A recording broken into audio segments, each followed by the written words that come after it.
आसनसोल में घूम रहे हैं यमराज और चित्रगुप्त। जी हाँ, ऐसी ही तस्वीर देखने को मिली है आसनसोल में। नमस्कार, मैं मोहन सिंह, देख रहे हैं आप आसनसोल पोस्ट। आज इसी खबर पर बने रहेंगे। आसनसोल के बनपुर क्षेत्र में देखा गया कि एक यमराज और उसके साथ चित्रगुप्त जो है सड़कों पर घूम रहे हैं। ऐसी ही तस्वीर देखने को मिली है। और ये यमराज जो हमने देखा था कि एक फ़िल्म थी जिसमें यह डायलॉग अक्सर देखा जा रहा था, जो हम यम हैं हम, यमराज हैं हम, ऐसा करके जो डायलॉग देखा जाता था, ठीक वैसा ही डायलॉग देखने को मिला है। इस तरह का हम यम हैं, इस तरह का आसनसोल के बनपुर में। जी हाँ, फिर एक बार बता दें, जो है यमराज और चित्रगुप्त आसनसोल के बनपुर में घूम रहे हैं और ये शख्स किस शख्स को उठा कर लेकर जाएंगे अपने साथ, यह अभी तक पुष्टि नहीं हुई है। लेकिन अभी जो देखा गया कि इसके साथ साथ पुलिस भी घूम रही है। ट्रैफिक पुलिस जो घूम रही है, उसका कहना है कि अगर सही से अगर आप लोग हेलमेट या फिर ट्रैफिक सिग्नल, ट्रैफिक नियमों का पालन नहीं करते हैं तो साथ में ही ये यमराज हैं, ये तुरंत आपको उठा ले जाएंगे। अर्थात देखा गया है कि यमराज और चित्रगुप्त की भेष में नाटक के माध्यम से आम जनता को ट्रैफिक के नियमों का पालन करने की हिदायत दी गई है। और इस नाटकीय रूप को दर्शाया है खुद आसनसोल दुर्गापुर पुलिस कमिश्नर क्षेत्र के बनपुर हीरापुर थाने के ट्रैफिक विभाग ने। लोगों को सड़कों पर आकर उन्हें नियम की पालन करना और अपनी जान जोखिम में ना डालना, इस सभी विषयों को समझाया गया। और ये सब समझा रहे हैं यमराज और चित्रगुप्त।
मार दे तुम बेटी गाड़ी बोले कि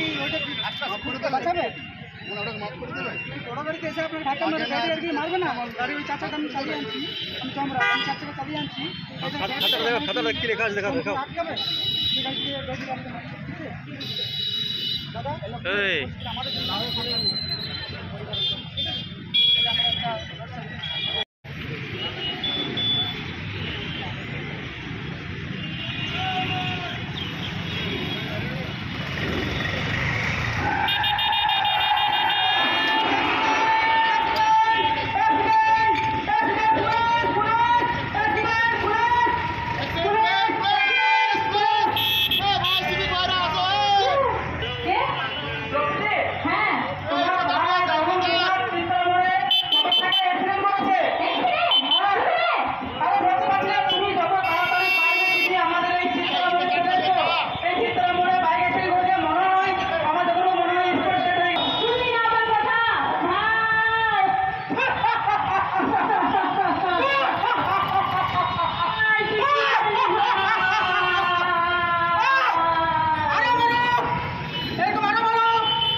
অনুষ্ঠান আজকে হয়েছে হীরাপুর ট্রাফিক গার্ড একটা নাম করেছে। আপনারা দেখেন হেলমেট ছাড়া টু হুইলার চালানো কত ঘাতক হতে পারে।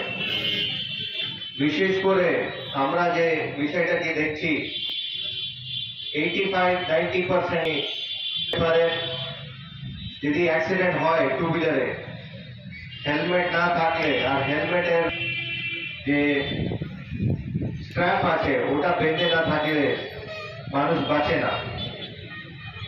এটা আমরা সবসময় দেখছি। ট্রাফিক পুলিশ হিসেবে আমরা রোডের উপরে দাঁড়িয়ে থাকি, অ্যাক্সিডেন্টগুলোকে প্রথমে আমরাই দেখি।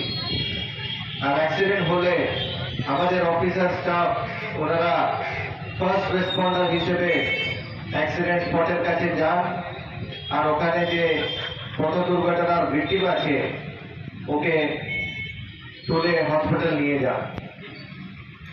যে কোনো ট্রাফিক স্টাফকে আপনারা জিজ্ঞেস করতে পারেন পথ দুর্ঘটনায় মৃত্যুর কারণটা কি।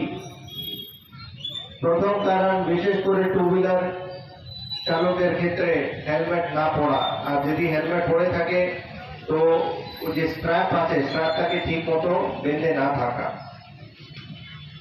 যদি এইগুলোকে